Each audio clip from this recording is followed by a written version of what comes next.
German Grand Prix here in MotoGP. It is go.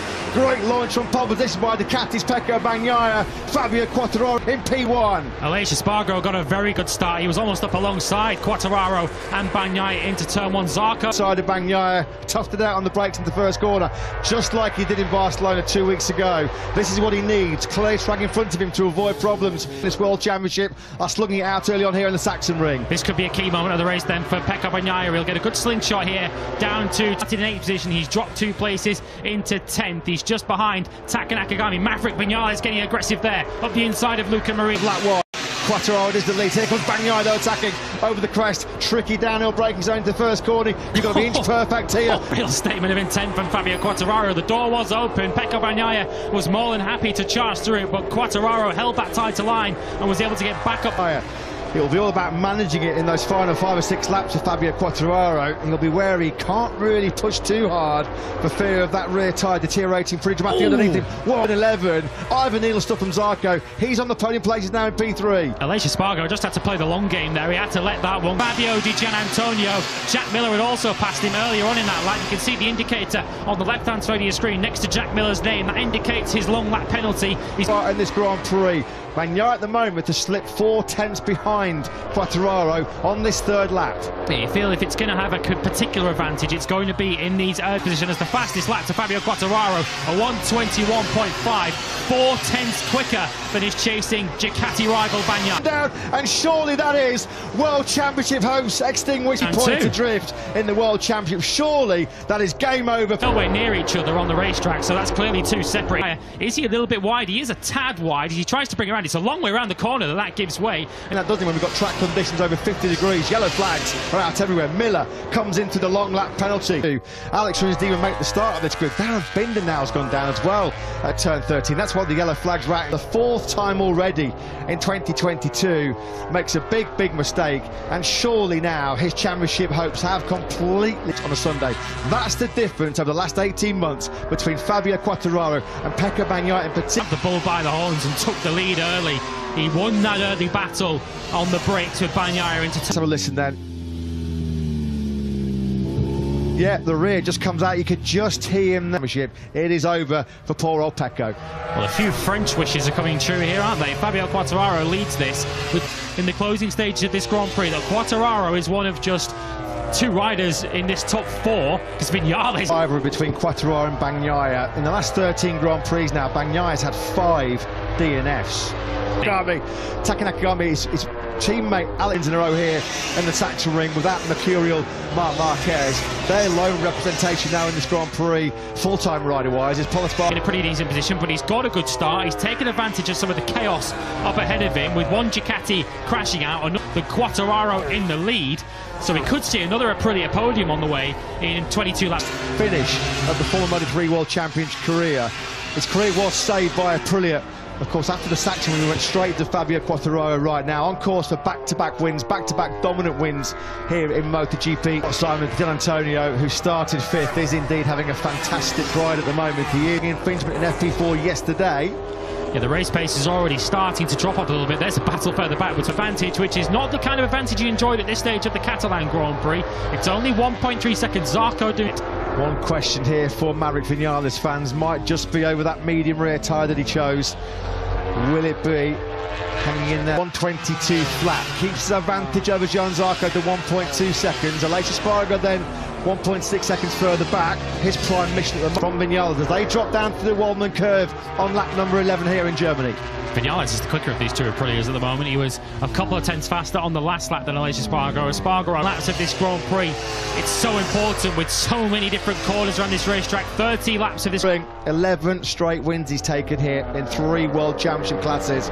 But it looks like quite podium finishers. When they were in a group, the problems that they had keeping temperature and pressure down in the group. And Aleix Espargaro directly ahead of him.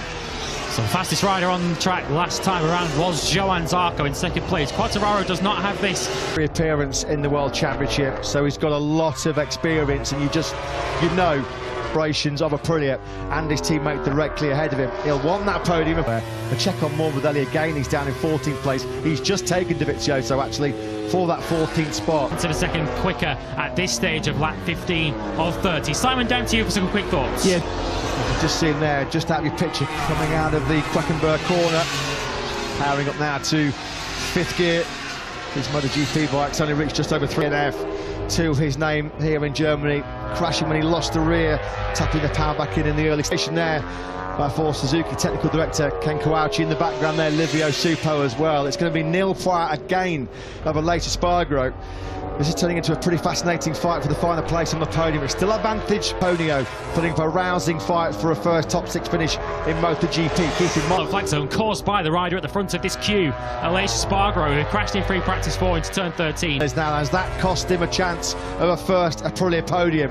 A first podium, nearly a full 2.396. That's the slowest lap of his race so far by the standing start, but he's still increasing. And he's now down to 10th. Yeah, Vinales into turn number 8. You can see there. I just wonder, is the rear ride height device? Yeah, there you go. Look at him, having a good look at the rear of the bike. I thought I could see him as he got down the bottom of the hill into the Saxon curve. He was trying to be really hard. Look at that. Look how low that probably seen. That's like a chopper, isn't it?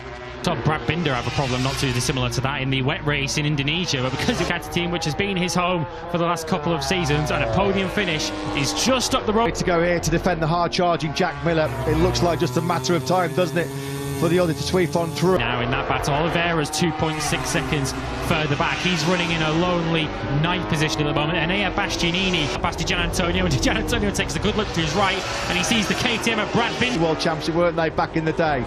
Martin then, Gian Antonio, just wonder with that lack of telling if it was the device that triggers the rear ride height device, or 8 laps to go, and here comes Jack Miller. He's leaving his braking ultra late on the front end. That's not going to work out, is it? Did this weekend a real big whack to his left rib cage. He felt like it was going to be a tough race. I'm sure Simon Crayford will be trying to find out this rider. Yeah, he was running down in 14th position just prior to that pitting. Here's Luca Marini then coming past Jorge Martin. What a good run. What's staring in the face of them right now? Stefan Bradl is on target as it stands for his 3rd victory of the 2022 season to extend. Should be able to manage that from here. So Johan Zarco doesn't look an immediate threat at the moment in second place, though, is Marini. Look at Marini on the number 10 coming through the frame. He just did a 1:22.5. He's the fastest rider on track by a mile. In the top 10, to be fair to him. He might rescue a 10th place here today, but he's nearly 22 seconds. They've got no chance of reeling in Miguel Oliveira in 9th. Oliveira, of course, was the man second to Marc Marquez here 12 months ago. This is then the battle for 3rd position. We're into the final 5 laps then of this Grand Prix. Jack Miller now back in. And failed, as Lewis mentioned. Turn 1 seems to be his preferred pit. And if Jack Miller continues to get stuck behind, keep an eye there in the background. The black and yellow VR46 Ducati of Marini. He's for the 2nd time in 2 weeks. He's running away with this World Championship as well, isn't he, right now? Zarco in a very safe and secure 2nd, ahead of him. 6/10 quicker than Quartararo as well. The man who's leading this Grand, in my opinion. Yeah, thanks for that update then, Simon. It's painful to ride that Honda right now, painful to watch. And Jack Miller there in the background on the number 10 bike.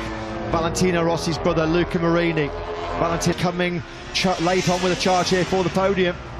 Yeah, Marini once again in the 1:22s. Last time they'll be desperate to hang on to this podium now, having been released by the factory Ducati team at the down then on the front end. Yeah, Aleix Spargo's running in too hot, isn't he? He's done really well actually to stop him halfway around the Saxon Ring lap. Has he got anything left in the locker to maybe get back? 22.9 for Jack Miller. He's the only rider on track at the moment in the 1:22s, as Aleix Spargo's position might be the best that the VR46 rider can expect in the final lap and a half.